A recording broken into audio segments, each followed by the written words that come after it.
Oh,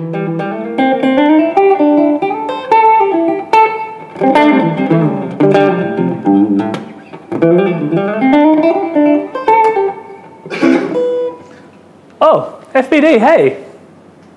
How did you get in? Whatever. Seeing as you're here, might as well show you my rig.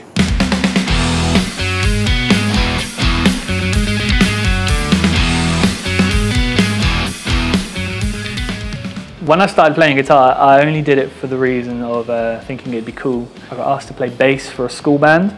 Couldn't play bass, I needed some lessons. And I went to my music teacher and they said, we only do guitar lessons, so if you start with guitar lessons, we can then look at sorting out bass. And I never looked back. When I was at school for like the first couple of years, guitarists in general weren't really a thing that I paid attention to. I listened to like loads of AC/DC, School of Rock soundtrack, that was my jam. It was only when I got to college that I started really paying attention to guitarists. Guthrie Govan, a Wonderful Slippery Thing, literally was mind-blowing. So that's how good you can be on guitar. Needless to say, I'm better than him now. Minus the Bear was maybe the first big band that really influenced like how I wanted to write music. That was my first exposure to effects pedals outside of this is an overdrive, this is a tuner. I was like delays, the hog, like the organ sounds was amazing. Discovering bands like Tellison, I think they are my favourite band. It's like a showcase in how to write amazing songs like that.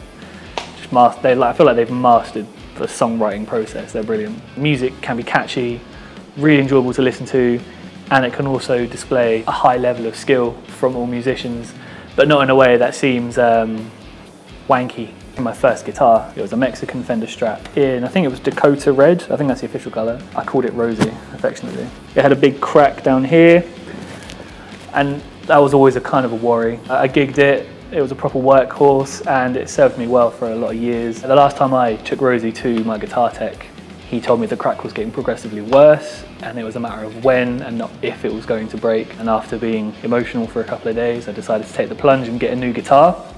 And this is what this is. The guy at PCJ Custom Guitars is really cool. He built this for me from parts. So it's a one-piece alder body, maple neck. These are just standard vintage Goto tuners.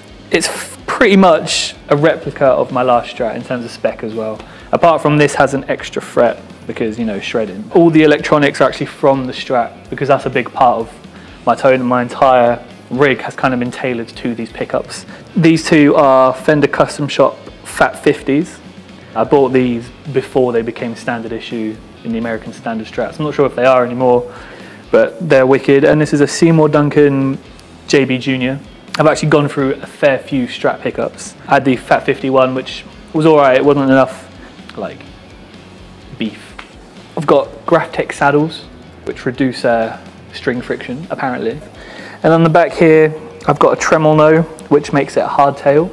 So it means I can detune, go to drop D and stuff like that, and I don't have to worry about the tremolo going out of whack and tuning and stuff. And then a brass tremolo block for sustain. I think it just looks really cool. This is my baby. This is a Cornford Roadhouse 30.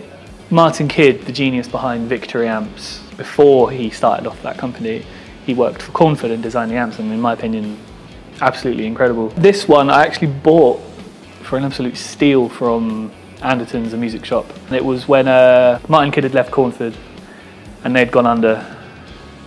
Funny coincidence. The reason I bought it was because a couple of months prior to that I'd gone in and tried the MK50 Mark II. Mind-blowing. It was also mind-blowingly expensive.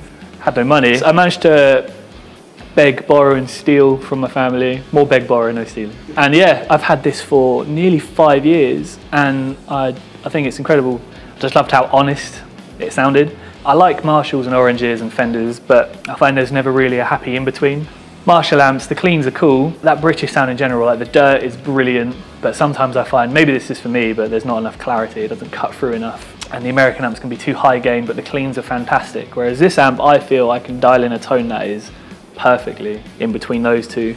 And also, I love my pedals, I love buying pedals, and this amp reacts with them really well because it's a single channel amp. It's got a boost switch, which I rarely use. For a while I was using it as a dirt channel, but I ended up just going to a pedal here. I just think it's an excellent workhorse, and I feel it's really practically designed as well. It's got multiple impedance outputs as well, so I can wire up 8 ohm cabs, 4 ohm, 16 ohm, It's just brilliant. This is the Blackstar HTV 2x12. It's all right, it's good. It does the job for now. If I can, I'd rather use this at a show because I know how worn in the speakers are. I know the dirty tones I can get out of my board through this, and then I can dial it in accordingly should it need to change. Or if I need to dial into the sound of the room, I can do that. I'm in my comfort zone, that's it, yeah. I know 90% of the people watching me play don't care about my tone. That's not what they're going to talk about. I need to play to the best of my ability when I'm playing, and I want to sound as good as I can. So the tone is more for me than it is anything really. Without pedals, this is my amp sound. It cuts through quite nicely. On its own, it might sound a bit biased in the high end, top end. It cuts through really nicely in the mix of people I'm playing with. Funk guitarists, like old school funk guitarists, and they had a real ice pick tone, which on its own sounded absolutely disgusting. In the mix of everything, it cuts through. If it's too bassy, it's not gonna come through, it's gonna get lost in the bass. I've taken a bit of consideration into how this all works. People have, on several occasions, told me that I do have quite a number of pedals. I wouldn't say it's loads, it's a fair number. You can tell where my student loan went. I shouldn't say that, that's not true. This is my tone, yeah, completely neutral.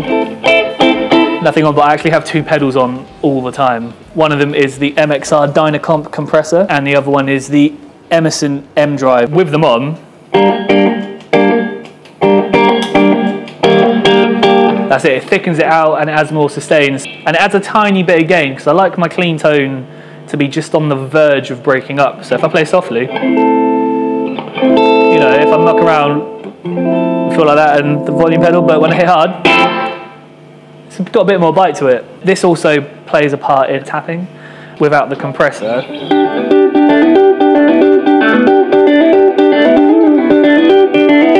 That's on its own. It sounds pretty cool, but with the compressor,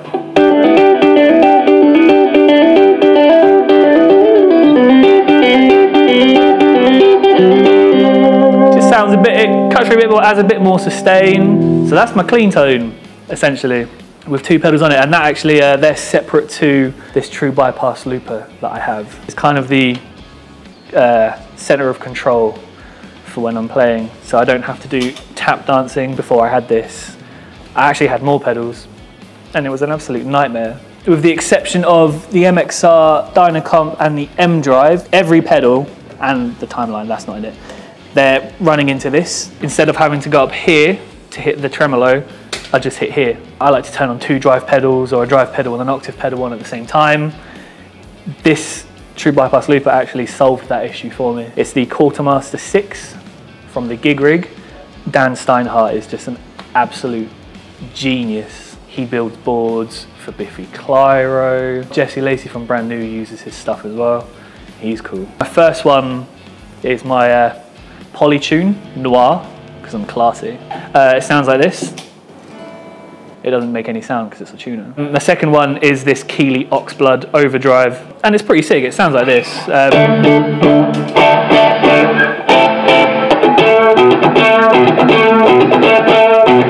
So that's my first overdrive, the Oxblood. The second one, I think this is the third oldest pedal I have.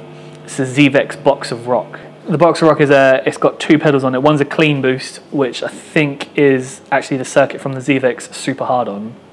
And the other one is the Distortron, which is kind of Marshall JCM 900 or 800, I can't remember which one, in a box. This is what it sounds like.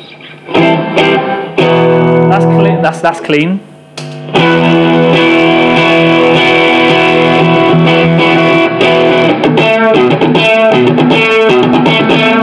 I rarely use it on its own. I actually stack the two together, the Oxblood and the Box of Rock, and this is what this sounds like.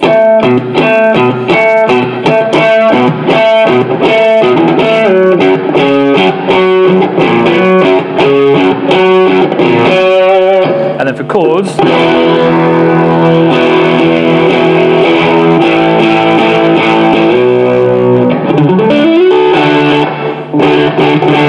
yeah, they're my drives. The next one is the Pog 2, one of my favourite pedals. It's so sick. It was actually after seeing a friend's band were doing really cool things where they were doubling up riffs, but the bass player was playing a part and the guitarist was playing the same part. And I thought that sounded sick, but I like the idea of one guitarist doing that and everyone else doing something different. That led to me buying this. It's got 8 presets, so I've got 8 different octave settings on there.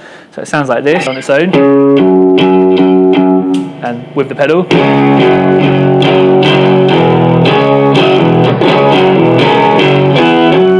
I like that blend of clean tone, but with the octave just underneath, sitting underneath it. And then again, I use that with my drive pedals to get quite a big sound.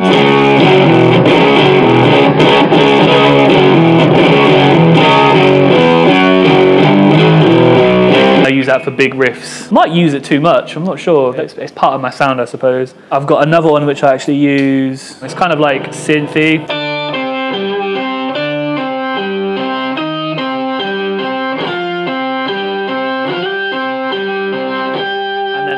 This last one actually I just use because it's just an octave above, but it sounds really nice. If I do, it sounds quite nice. Yeah. Next one is the Boss TR2 tremolo. It's that I use for one sound primarily nowadays, and it's just like a, say, glitchy. It's a. And I actually use it to do some cool sounds. Yeah. So an example of that would be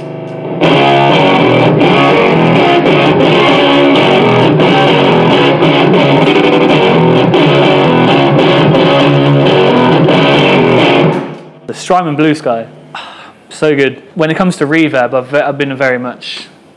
had a very basic kind of taste in it. It's similar to like the reverb you might find on a Fender Deluxe. So it's got 2 settings. One's the favorite, just the perfect amount.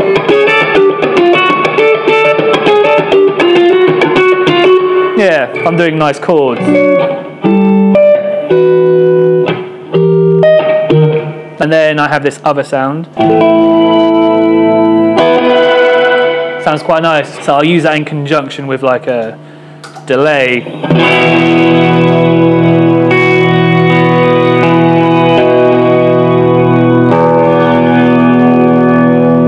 And then also this one, which is like my like an infinite delay.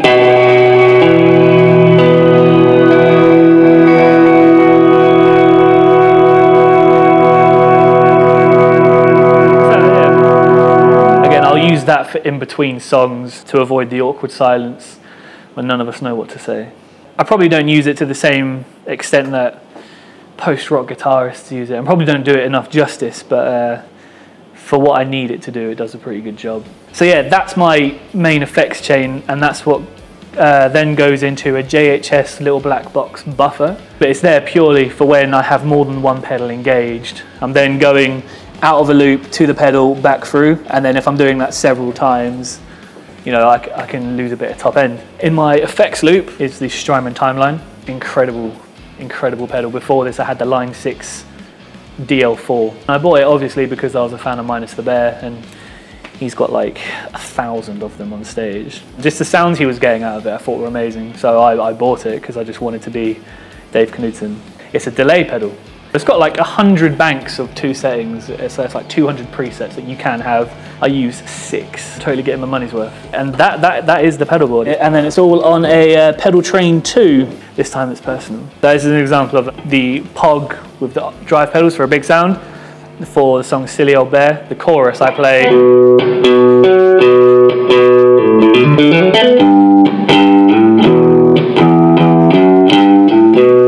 That's on its own. Boring. It's a bit boring, but then with the 2 pedals on, 3 of them.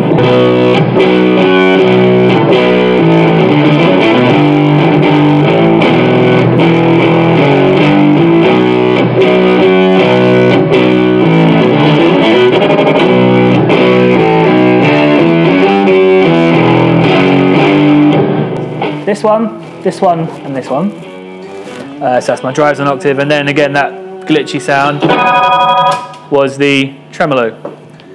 In the studio, we wrote 1 or 2 segues in between songs, and after Ambush by Sleep, going into the last track, I've Not Told Half of What I Saw, we wanted a segue. We were mucking about with different sounds. The tremolo with the POG and the 2 drives, I use that for that weird harmonic thing, but I thought it'd be cool to try something with that sound and see what we could create. So I'll play you the part without.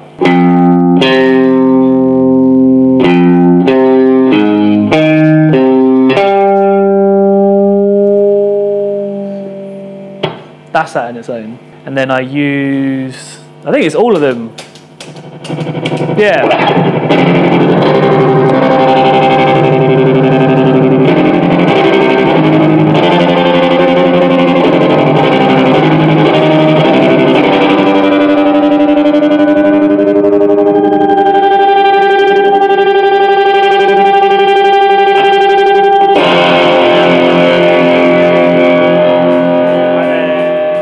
Alright FBD, you've seen my rig, you've spoken to me,